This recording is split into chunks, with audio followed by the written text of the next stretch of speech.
again. Okay.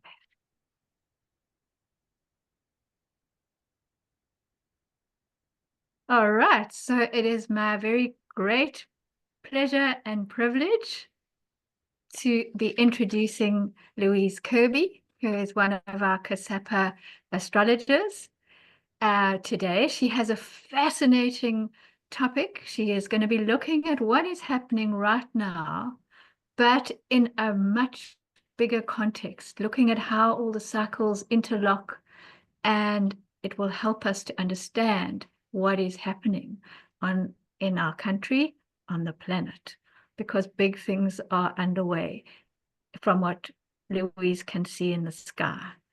And so just to give you a little introduction about Louise, she started her astrology studies with Rod Susskind in 2004. And then she started her practice in 2009. And then away from the astrology, if ever I see Louise, she is a Cape Town-based lady. When I see Louise on Facebook, she is out in nature, hiking with the doggy, doing her thing. So tell us a little bit more about that side of yourself, Louise, before we get into the talk per se. Well, I always say that the church is my mountain and nature is my medicine. So yeah, I love being out in nature and, feet on the ground, connecting with the real. And just, getting a sense of the connectedness of everything around us and feeling part of that. So yeah, I think it's important for all of us in these times when things are uncertain to find simple things that ground one. Breath, I nature, couldn't agree more. breath. That reconnecting into the natural beauty and the natural order and the natural organization is so comforting. Like Mother Nature has got us when everything seems to be going very, very weird sometimes, very, very not understandable even. Mother Nature's there for us. So yeah, I'm with you on that one. Perfect. Okay. So Louise is now going to share her screen. She's prepared a fabulous slideshow, and she is going to be taking us through. And I'm going to hand over to you, Louise. Great. Thank you, Karen. Thanks for the introduction. And yes, it's lovely to connect in this afternoon in the middle of January and think about, what's happening now in the world. Hang on. Oops, hold on. Just hold on. Sorry, Karen.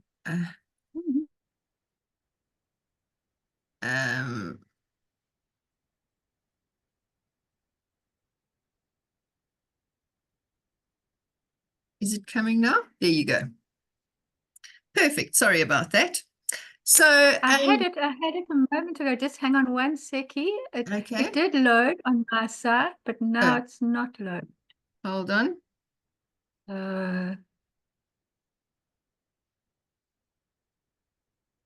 We'll get there. To be expected.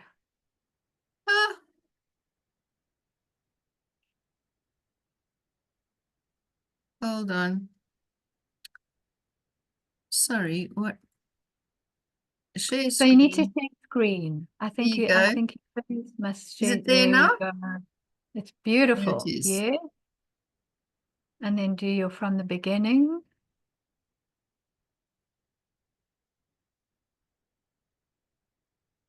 Got it now? Perfect. Perfect. Okay, we're back in business. All right. Super. So yes, it was actually from one of my my forest walker. I think it was about the 2nd of January. I had all this stuff in my head that we'd been mulling around for ages, and it was okay. I came home from the forest, and it was time to write it down because everything seems to kind of like get ordered when I'm walking in nature. So, there really is a lot going on, and it's incredibly exciting times, but obviously with that there's a huge amount of uncertainty. But I think what we need to all understand is that there is a divine plan and it is unfolding as it should.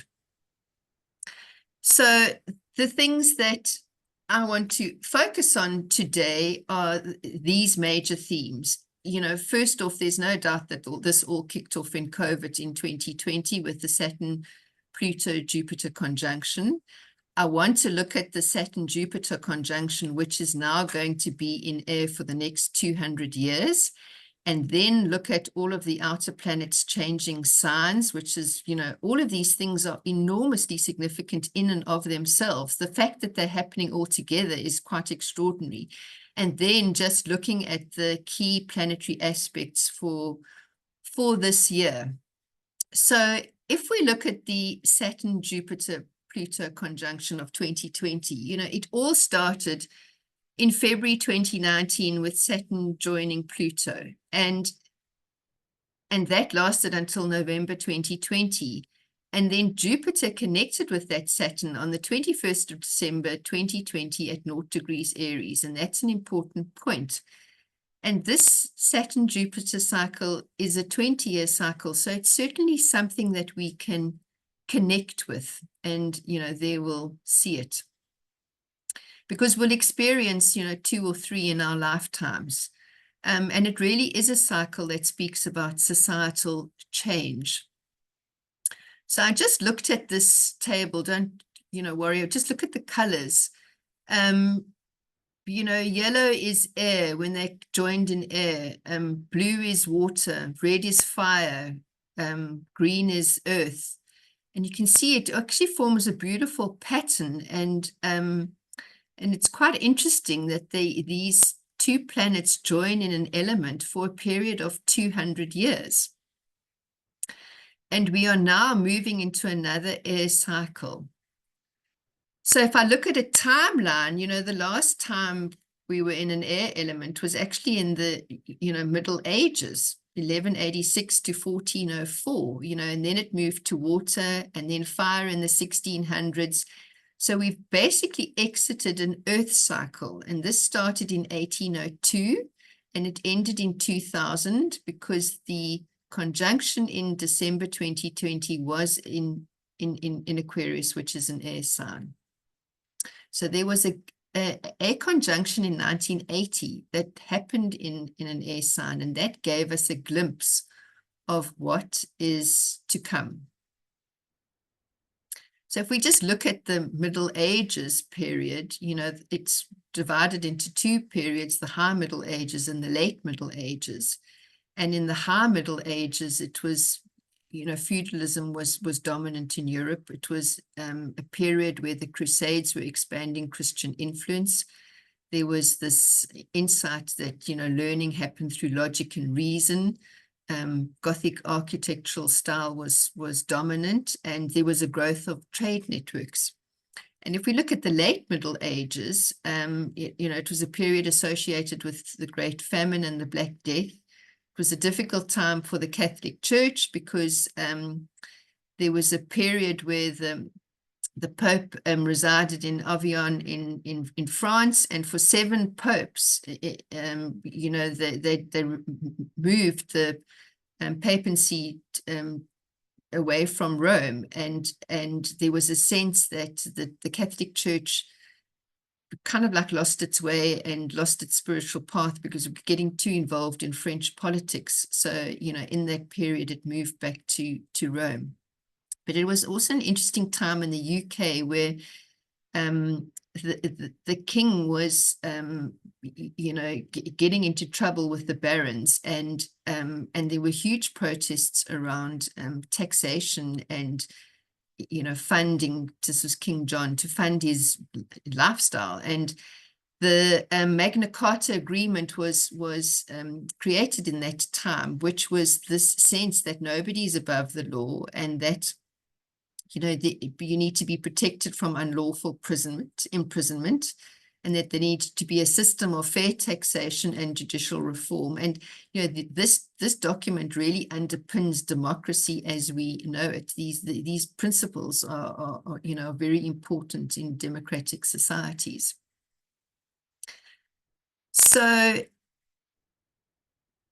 in the 1800s, you know, these planets Saturn and Jupiter came together in Earth signs. And as I said, in 1980, there was a conjunction in air. And it's interesting to think back at that time, because in 1980, it was the development of the personal computer. And I mean, the World Wide Web wasn't even a thing then. That only evolved in 89, 90, when Saturn opposed, Jupiter and Saturn opposed one another. So it certainly is going to be a time for the next 200 years where AI technology and, you know, innovations in this air domain are dominant. You know, air is all about connecting people and ideas. So it's going to be very interesting to see what transpires in this time. That's brilliant, Louise. That's absolutely such a fascinating, like you say, just a little window into what is happening now. Yeah. Brilliant. And so that in and of itself is enormous. And now we look at, you know, these three outer planets changing sign, and to have one changing sign is important, but we've got Pluto, Uranus, and Neptune all changing signs, and they all speak about, you know, points of, you know, enormous societal change. So if we look at Pluto first, you know, it's now moving into, it has moved into Aquarius, and this process actually started in March 2023. And for the last 2 years, 23 and 24, it's been going backwards and forwards between the last degrees of Capricorn and now into Aquarius. And we're now in a state where it's going to be in Aquarius until January 2044. So this is like a 20-year cycle. And interesting, on that Pluto at 0 degrees, we launched COSAPA on the 24th of January when Pluto was at 0 of Aquarius. We didn't want the 2959 of Cap. Yes. And so, yeah, that's very significant for COSAPA as well, because we wanted this, New you know, energy. until 2044. Yes, we wanted to be part of this new cycle. So, yeah, very significant. Brilliant. Yeah. So Pluto is, you know, associated with all things that we don't like: death, decay, taxation, and death, and default. It's a very long cycle. It's 248 years long. It was last in Aquarius in the late 1700s, you know, 1777 to 1798. And this was a period, you know, which is associated with American independence from Britain. So the US Constitution, the, you know, first president. It was also a period connected to the French Revolution. And in French society, you know, a founding document, this document called the Declaration of the Rights of Man in 1789, and these founding principles of liberty, equality, and fraternity underpin, you know, French society. And this concept of fraternity is interesting because it's about working together for a common good, and you know, everyone needs to buy into that. So just looking at Pluto in Aquarius, Saturn is the traditional ruler of Aquarius. You know, it's certainly talking about institutional and structural reform in society. And for me, it's asking us to take responsibility personally and collectively to create the societies that we desire, where everyone can thrive. And, you know, just looking at Pluto moving from Capricorn, which was very much connected to top-down structure. This definitely feels like it's a more bottom-up process of structural reform. More inclusive. More inclusive, but it also means that we can't opt out as individuals. We have to step up and take responsibility personally and collectively. Yeah. So yeah. So we also have Neptune changing signs, and Neptune's going to be moving into Aries. And this process is going to start in March this year, and, you know, it will stay in Aries until 2039. And this is also a long cycle. It's, Neptune's associated with dreams and ideals and certain sacrifices that perhaps we need to make. It's a cycle that lasts 165 years. It was last in Aries in 1861 to 1875. This was a period in history connected to the American Civil War and the emancipation of slaves in that time as well. And interestingly, Lincoln was assassinated shortly after the end of the Civil War in 1865. And after that period, they had to embark on a reconstructive era where there was the need to integrate slaves into society. And this led to the 13th and the 14th Amendments, which effectively abolished slavery and granted citizenship to all persons born or naturalized in the US, including the former slaves. And obviously there were people, well, not obviously, but there were people against this Reconstruction era, and that was the development of the organization that we know as the Ku Klux Klan, a white supremacist organization that were against Reconstruction. So as Neptune moves from Pisces, where it's been, which is the collective energy, to Aries, which is individual, Aries is a Mars-ruled sign, which definitely, it's action-orientated, and what are we going to do as individuals? And I suppose the question that we need to ask ourselves is, what sacrifices are we prepared to make individually for a cause greater than ourselves? Well, that is such a brilliant question for right now, across the planet, across the planet. And certainly bold action is required to achieve these dreams and aspirations. And the thing about dreams is, are they realistic or not? So, to become something, we've got to act. And actually now is the time. And it might be interesting to see, where the movement, like Death with Dignity, where that takes us, because if you think about slavery, I mean, it's just mind-blowing to think that that was even allowed. And we might think the same about Death with Dignity in time. These movements that have been in the making for decades suddenly come to fruition. And then we also have Uranus changing signs. So Uranus is going to move from Taurus into Gemini, and that process is going to start in July 2025 and will conclude in May 2033. When Uranus is the disruptor, it's associated with revolution and innovation. It's also a long cycle, 84 years.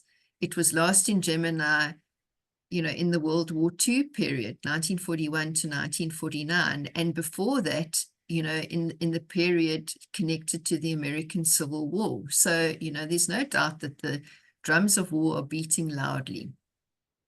Yeah. Gemini is Mercury ruled. It's a mutable air sign. It's very changeable. Its ruler is the trickster. We can definitely see that the innovation is going to be happening in this field of people and ideas and the advancement of AI technology. But it would be also interesting to think about the role of communication in conflicts and how messages can be manipulated into propaganda. And maybe that's where we see the duality in action. And it'd be interesting to see, what happens in terms of war and conflicts and how innovation changes that, and maybe it's more about drones and robots and no longer about boots on the ground. And I'm thinking about Donald Trump with his, his ability to just fire off a tweet in the middle of the night. He doesn't like to be policed. He is like a super Gemini, Uranus in Gemini factor. Yeah, we're going to see quite a bit of that. So it's an interesting world. And he has a strong Uranus. Okay. So he is volatile character. Yeah. Not surprised. Yeah. So I think we're going to hear quite a lot from Donald Trump. We already have, and he hasn't and he's not even in the hot seat. Yep. Indeed. So we also have, Saturn changing sign, and Saturn is going to be moving into Aries as well from May this year. And that process will conclude in April 2028. And as you can see, Saturn is also going to be moving closer to Neptune, and we'll talk about that as well. So this Saturn is all about responsibilities and duties, and it's a 29-year cycle, and it's very much associated with adulthood and maturity. And it was last in Aries in 96 to 99, and that was very much associated with the rise of the internet economy. It was also the time when Bill Clinton was elected, and there was the Monica Lewinsky affair and his subsequent impeachment. There were efforts in that time to resolve the Middle East process, and it's interesting that we're still trying to resolve the Middle East process, peace process. Climate change was on the agenda. We're still trying to deal with these matters, and also the advancement of feminism and gender equality and LGBTQ rights. So all of these things are essentially work in progress, and there's no doubt that more work needs to be done on all of them. So if we look at the main planetary aspects of this time, and we think back to that December 2020 time when Jupiter and Saturn were conjunct, we're now in a time where they are squaring one another. So they are 90 degrees apart. This process started in the middle of last year, runs through to July 2025, and will be exact on the 15th of June. And we're in the sort of waxing part of this process. So before we kind of like move to the opposition in December 29 to October 2031. And we're encouraged in this time to find the middle path, because if you think about these two planets, Jupiter is expansive and wants growth. Saturn is much more measured and wants to create long-lasting changes in society. So Saturn wants to slow things down, puts obstacles in the path, and forces a more considered approach.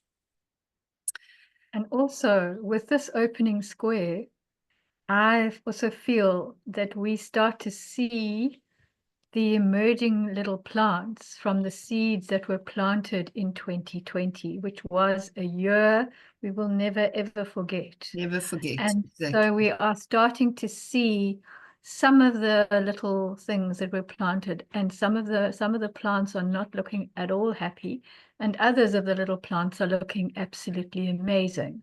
So that's just another little perspective that we can use with that opening square. And also just thinking back to the 1980 square, it took like 10 years effectively from the development of the PC to the World Wide Web, when the opposition happened. So it was a process, and we're not through that process. We at an important inflection point. Yes. Yes. So also Jupiter is going to be squaring Neptune this year, May to July this year, and will be exact on the 19th of June. And, this is really about, searching for the truth, because Jupiter is associated with beliefs and knowledge, and Neptune's with dreams and ideals, but it's also delusional sometimes.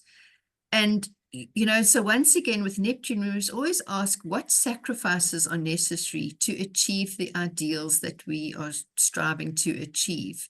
And there certainly will be a lot of questions around beliefs and spiritual paths and what needs to change. It's another thing to sort of think about, and Neptune's very much connected with addiction, and with a square to Jupiter, you really could talk about too much of a good thing, which is really not good at all. And Jupiter's also going to be in Cancer, and it's exalted in Cancer. So it's so much about providing and protecting. And thank goodness Jupiter's going into Cancer, because it hasn't been at all happy in Gemini. It's really not comfortable there. And so we've had expansive really some quite unpleasant things. And talking about the spirit paths, it just so happens that in the last 6 months or so, I have seen so many of these supposed spiritual teachers being shown up as Yes. having a sort of feet of clay, like they're only pretending to be spiritual teachers. They aren't the real deal, but it's all like the washing, everything's coming out in the washing at the moment. So Yes. very, very It's on point there in terms of what I've sort of been just aware of these last, I don't know, 4, 5, let's say 6 months. There's been so much of that. And yeah, the addictions, I mean, finally the medical people are kind of sort of admitting, about they've got people addicted to pain. painkillers and methyl relaxants and God knows what. And this is not good. I mean, that's just in the formal world, never mind what's happening with the other addiction stuff. So I am just so delighted. Actually, June looks to be huge. Yes. You've mentioned like several different big things happening in June this year. Absolutely. Absolutely. And then, this is a really important cycle when Saturn and Neptune connect, because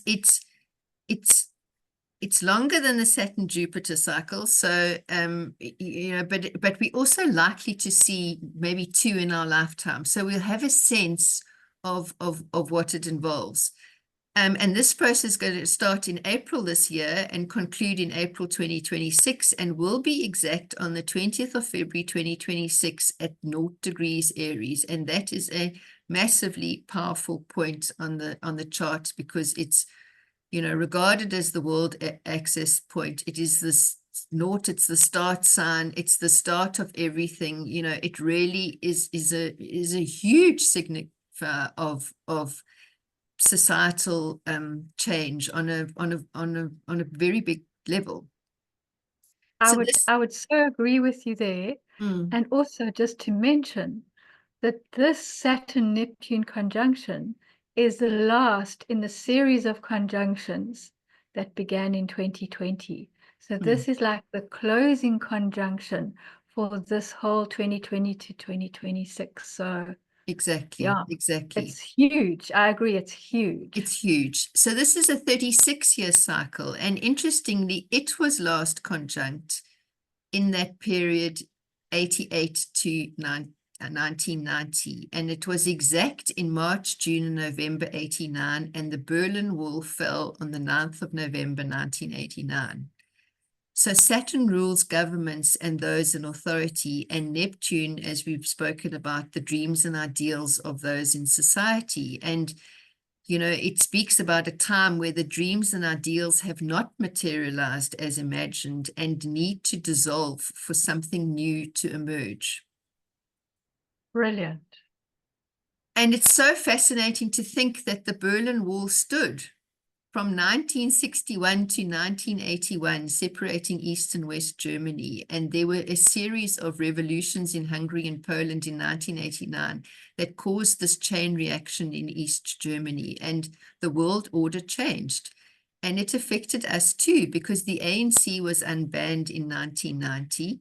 In China, there were huge protests in that period of 1989, because students were asking for democracy, free speech, and free press in China, and there was a massive crackdown from the Chinese authorities, on this 3rd of June, 1989, with the Tiananmen Square massacre. And just thinking about Russia, the Cold War period is very much associated with, 1985 to 1981. But the USSR was formally dissolved in December 1991. But Lithuania was the first breakaway state in March 1990.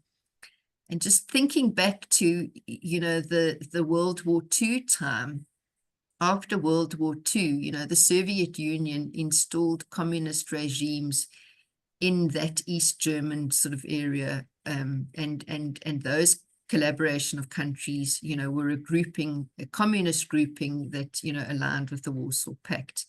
In contrast, after World War II, there was a grouping of countries that, were West-leaning, connected to the US, and, the formation of NATO happened on that side.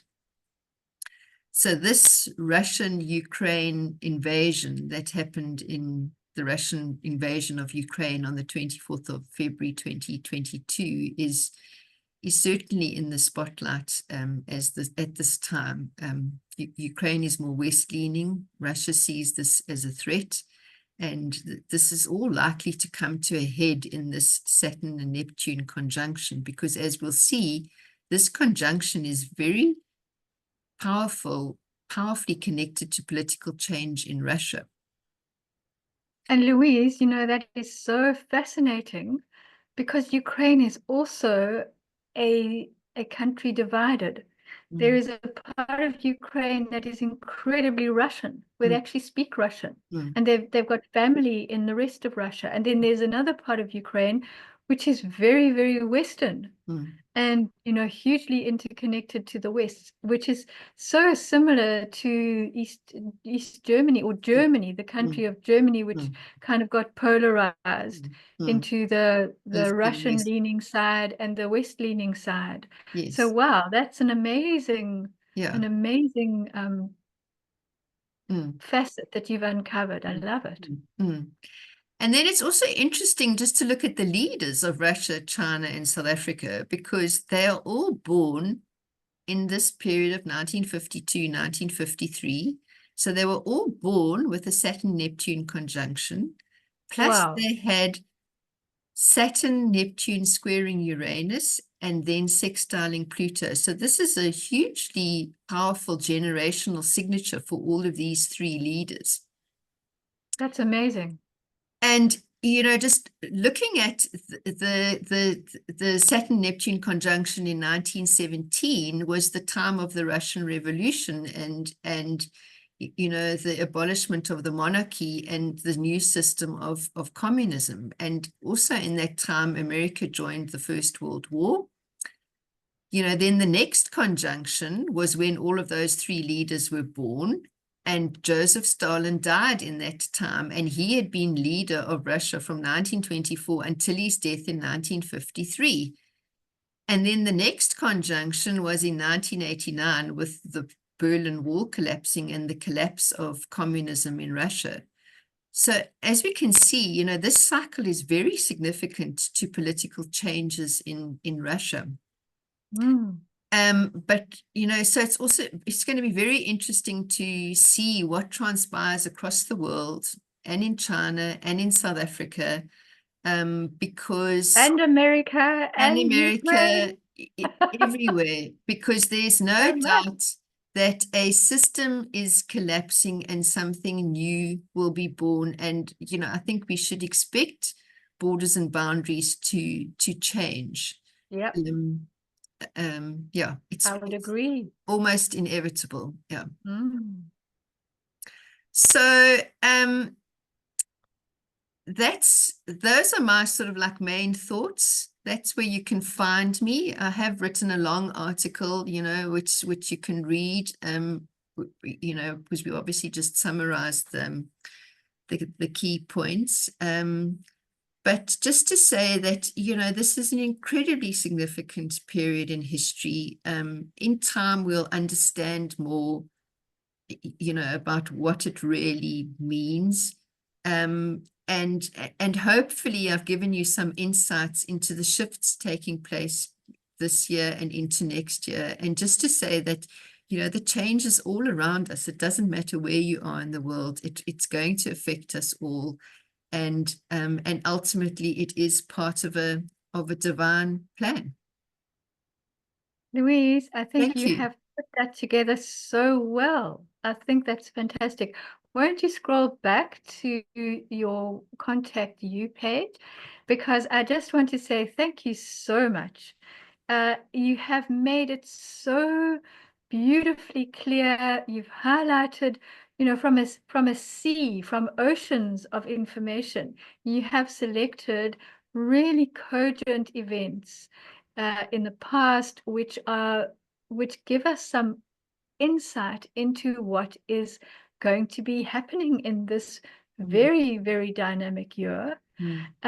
Beautifully, beautifully done. And, you know, if you not only so Louise has reflected here on the world stage, but similarly in your own life, these changes can be quite huge.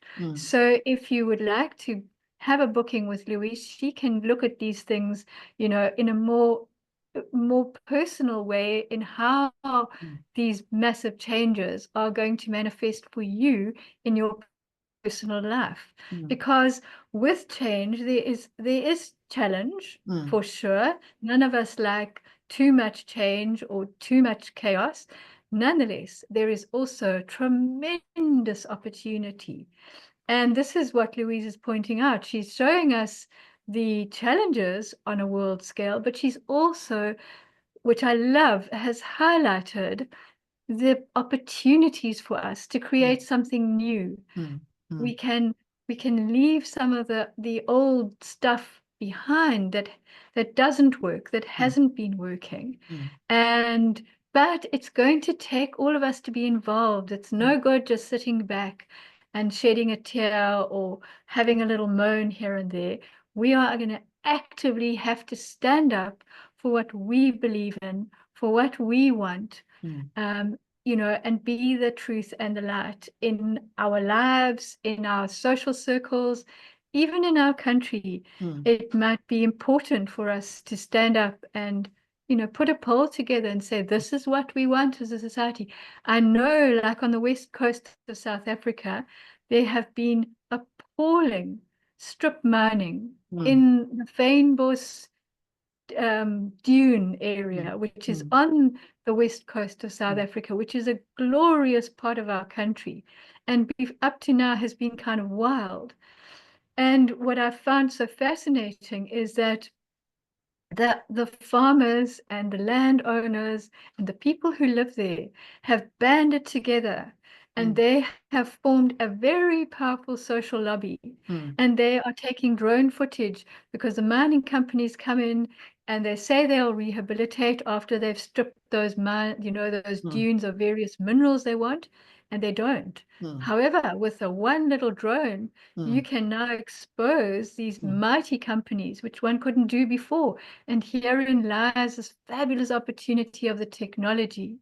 And then on another level, they've been desperately trying to frack our exquisite west coast along Transkei, and you know, even here in the Garden Route, all the way up, they're trying to prospect. And the way they want to do it is with sound. And we have all these fabulous whales and dolphins, seals. It's a huge wildlife. You know, we're the last country before the South Pole on our little section of longitude.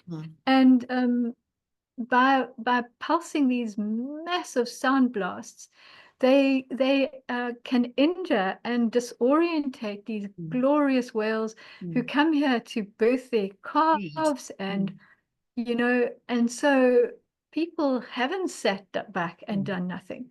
They have banded together. I mean, they have fought off about 3 attempts of various very large international companies to frack this sort of southern and southwestern and western coastline. And you know, so it's already happening. We are, those of us who are passionate about the beauty, I mean, we have magnificent oceans, and we have fantastic ocean wildlife, and magnificent, you know, we have a magnificent country, and there are enough of us in this country who love it so much that we are prepared to stand up, sign the petitions, lobby the politicians, and I love it. So I mean, what a fantastic And I think it's also just presentation. interesting to think, you know, history repeats itself because cycles repeat themselves. Indeed. And Indeed. you know, and so Yes, it's certainly a very profound time of change, and yes, it's obviously unsettling, but it does provide a massive opportunity for something new. Mm. And for us to stand up. So Mm. that's, I think Mm. that's the message I'm Mm. getting. Like Mm. it's good to coalesce with people of like-mindedness. Don't have to do illegal things. We can No. just stand up and have a voice. Well, And and there are lawyers who will be prepared to, know the correct route of doing things. So mm, mm, don't be frightened to stand up for mm, what you really believe in, for what you're passionate about. I'm not suggesting go and do terrorism kind of things. What yes. I am suggesting is your Just do the voice right and your thing. heart. That's it. Just do the Do right the right thing. thing with open heart, Mm, open mind, mm, and have a loud voice. mm, There's mm, no law in this country about having a loud voice. mm, And mm, even if you look at our government, this GNU, Government of National mm, Unity, which everybody was saying, oh my word, it's going to be a mess. It has actually improved things because mm, it's a new way and there are more checks and balances. And I have definitely noticed, not that I follow it very closely, but I've noticed that there is less corruption and more accountability already, mm, even though there are tremendous fights and mm. people leaving the GNU and other people coming into the GNU and heaven knows, but overall for our country and our people, there has been an improvement. And I think So it is about finding the middle ground. It's moving away from the extremes and, just being sensible and responsible and doing the right thing. and speaking out, Mm, because what's mm, happening with GNU when we just had African National Congress, ANC, taking all the decisions, it didn't matter what anybody else said because they didn't count. mm, But now these other smaller parties mm, are all having a say, and it's not just the bigger opposition parties, it's also the tiny ones. mm, They're all out there mm, having a say, which is fabulous. mm, So I love that. mm, Brilliant, mm, brilliant. mm. Thank you, Louise. I'm so impressed. You've done such a beautiful presentation, so clear, and you've certainly inspired me. And I hope that you inspire people across the world with this, because we are going to put it up on our COSAPA Conversations. It's our very first COSAPA Conversation Fantastic. podcast. And so I'm just so thrilled.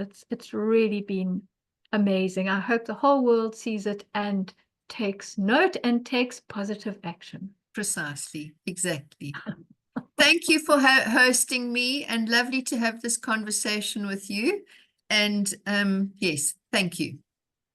Absolute pleasure. Have a beautiful day. Thank you.